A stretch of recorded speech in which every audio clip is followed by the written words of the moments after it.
কসবাকাণ্ড নিয়ে এটুকুই বলার আছে যে তৃণমূল কংগ্রেস খেপা ষাঁড় হয়ে গিয়েছে।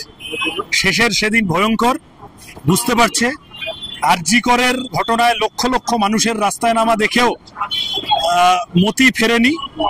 26,000 চাকরিহারা মানুষ, তাদের যন্ত্রণা, তারা যখন কথা বলতে যাচ্ছেন, যেভাবে পুলিশ অমানবিকভাবে লাঠি চালিয়েছে এবং আরো অমানবিক হলো তারপরে রাজ্য সরকারের শীর্ষ কর্তারা তারা সন্ধ্যেবেলা প্রেসমিট করে বলছেন একটু মাইল্ড আক্রমণ আমাদের করতে হয়েছিল।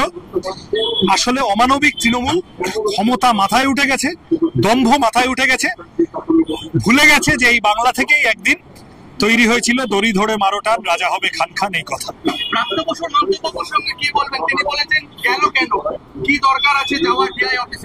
ব্রাত্যবাবুকে আমি ধন্যবাদ জানাবো প্রথমেই যে ডিআই অফিসে চাকরিহারারা গিয়েছেন আর কেউ যে ওদের ওপর গাড়ি চালিয়ে দেয়নি যাদবপুর ইউনিভার্সিটির মতো, এইটুকু অন্তত বাঁচোয়া। ব্রাত্যবাবুরা যে গাড়ি চালিয়ে দেননি এইটুকুর জন্য ধন্যবাদ।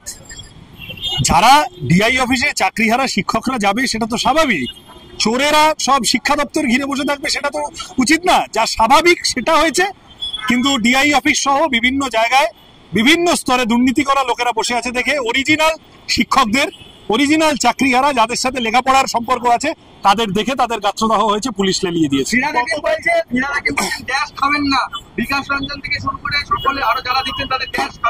ফিরাদ হাকিম কালপর্দি কিছু বলছিলেন না, কারণ চাপে ছিলেন, গোটা ক্যাবিনেটটাই না জেলে চলে যায়। বিকাশ ভট্টাচার্য তো সেইভাবে লড়তে নেমেছিলেন সুপ্রিম কোর্টে। তাহলে এই কথা যদি সামনে আসে তাহলে ফিরাদ হাকিমের কোন লোক তার খাটের তলায় কি টাকা, বা ওই স্যান্ডোগেঞ্জি পরে ঘুষ খাওয়া, বা আরো 5টা দুর্নীতি, এই চাকরি চুরিতে ফিরাদ হাকিমদের কোনো যোগাযোগ আছে কিনা, এইসব কথাও সামনে চলে আসবে। এই ভয়ে সিটিয়েছিলেন। কালকে সবে সুপ্রিম কোর্ট এইটুকু নিঃশ্বাস নেওয়ার জায়গা দিয়েছে, বলেছে যে ক্যাবিনেটটাকে গোটাটাকে ধরবো না। তাই জন্য আজকে বিরাট পুরুষ সিংহ হয়ে বীর বিক্রমে বেরিয়েছে, কেউ পাত্তা দেয় না ওনার।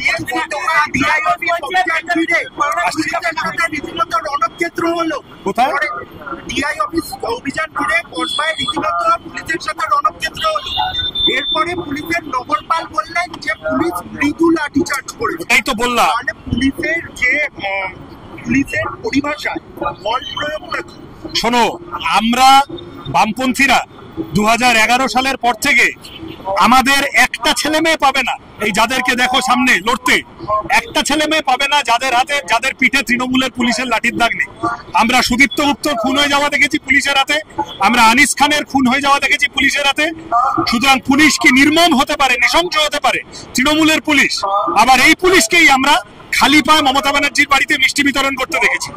পুলিশ তুমি উর্দি ছাড়ো, তৃণমূলের ঝান্ডা ধরো, এই স্লোগানটা কতদূর সত্যি সেটা ডিআই অফিসে পুলিশ আরেকবার প্রমাণ করে।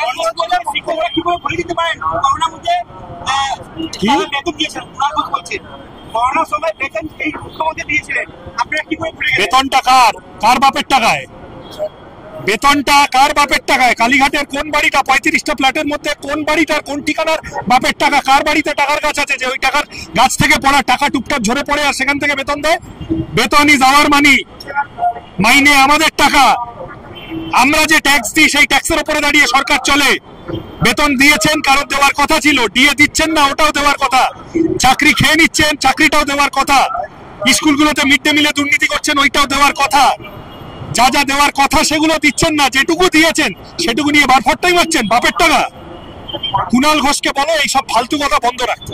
অন্যদিকে মুখ্যমন্ত্রী তো অভিযোগ করছেন বিকাশ রঞ্জন ভট্টাচার্য যদি কোর্টে না যেত 26,000 চাকরি বাতিল। আদালতে আইনজীবী গিয়েছে, আদালতে যা রায় হয়েছে তাতে করে ভয় পেয়েছে অপরাধী। আইনজীবীকে ভয় কারা পায়? যারা অপরাধ করে তারা আইনজীবীকে ভয় পায়। আইনজীবীকে আইসোলেট করতে কারা চায়? যারা অপরাধী তারা আইনজীবীকে আইসোলেট করতে চায়।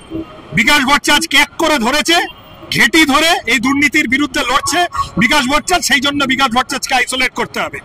অপরাধী বিকাশ ভট্টাচার্যকে আইসোলেট করো। বিকাশ ভট্টাচার্য কেন কোর্টে গেছে এইসব উনি যত বলবেন তত প্রমাণিত হবে উনি এবং ওনার সরকার অপরাধ করেছেন, দুর্নীতি করেছেন, পুলিশকে জুটিয়ে নিয়ে দুর্নীতি করেছেন এবং বিকাশ ভট্টাচার্য সেই দুর্নীতি মানুষের সামনে বেআব্রু করে দিয়েছে।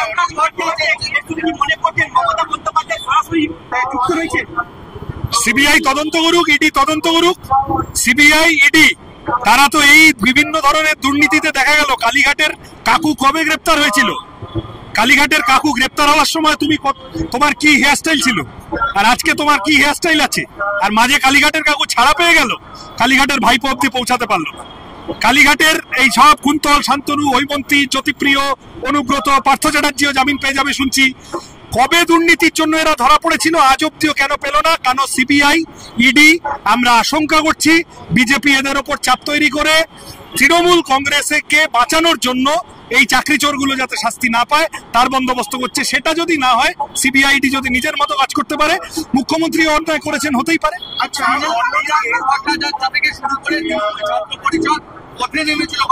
দেখো, আমার বেশি কথা বলার বিষয় না। ভালো নেমেছে অনেকদিন, ওসব ওই কি বলে ওদের নিজেদের মধ্যে গোলমাল হচ্ছিল, নামছে কেন নামছে না কেন এইসব। কিন্তু সামনে যারা নামছে তাদের বিরুদ্ধে দুর্নীতির অভিযোগ। ছাত্র যুব রাজনীতিতে আমার কন্টেম্পোরারি, আমি এর থেকে খারাপ কথা বলতে চাই না। কারুর নামে উত্তরবঙ্গে দুর্নীতি, কারুর নামে ফ্ল্যাট কেনায় দুর্নীতি, কারুর নামে অন্য যারা নেমেছে তারা সব দুর্নীতির অভিযোগে অভিযুক্ত হয়ে বসে আছে।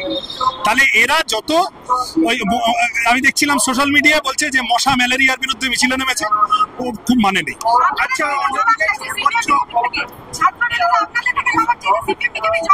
সিবিআইডি আসুক, আমাদের ধরুক। সিবিআই এত কিছু করছে, বিকাশ ভট্টাচার্যকে জেরা করছে না কেন? সিবিআই এত কিছু করছে, সুজন চক্রবর্তীকে, মোহাম্মদ সেলিমকে ধরছে না কেন?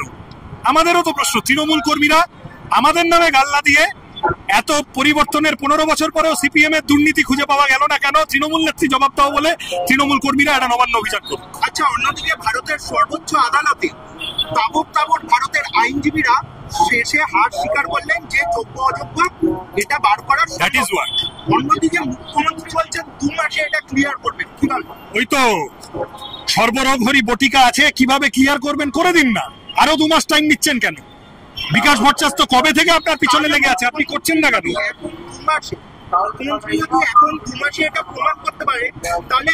তুমি লিখে রেখে দাও, উনি যোগ্য অযোগ্য যেদিন প্রমাণ করবেন আমাদের হাতের তালুতে চুল গজাবে। উনি ওটা প্রমাণ করতে পারবেন না, কারণ যখন হয়েছে ওনার লোকেরা যোগ্য অযোগ্যটা ইচ্ছে করে ঘেটে দিয়েছে। 3 ইডিয়টস এর ওই সিনটা দেখেছো? আমির খান এসে খাতা জমা দেওয়ার সময় বললো, খাতা জমা নিচ্ছিল না, বললো কে আপ মুঝে জানতে হ্যাঁ, মেরা রোল নাম্বার পাতা হ্যাঁ আপকো? যখন বলছে ইনভিজিলেটর বলছে না, তখন গোটাটা ঘেটে দিল। মনে পড়ছে? ওই রকম করে ইচ্ছে করে যোগ্য অযোগ্যটা ঘেটে দিয়েছে, যাতে করে পরে প্রশ্ন উঠলে দুর্নীতি টের না পাওয়া যায়। সে লোকগুলোকে সবকটাকে জেলে পড়া উচিত। মুখ্যমন্ত্রী যদি এতদিনে করলেন না কেন, এখন 2 মাস নতুন করে টাইম নিচ্ছেন কেন? এই 2 মাসেও হবে না। একমাত্র এমআর শিট, তার মিরর ইমেজ যদি উদ্ধার করা যায়, কোন কোন সংস্থাকে দিয়ে, নাইসা বলো, স্ক্যানটেক বলো, এদেরকে দিয়ে তো করানোর কথা ছিল না, বেআইনি ভাবে করিয়েছে।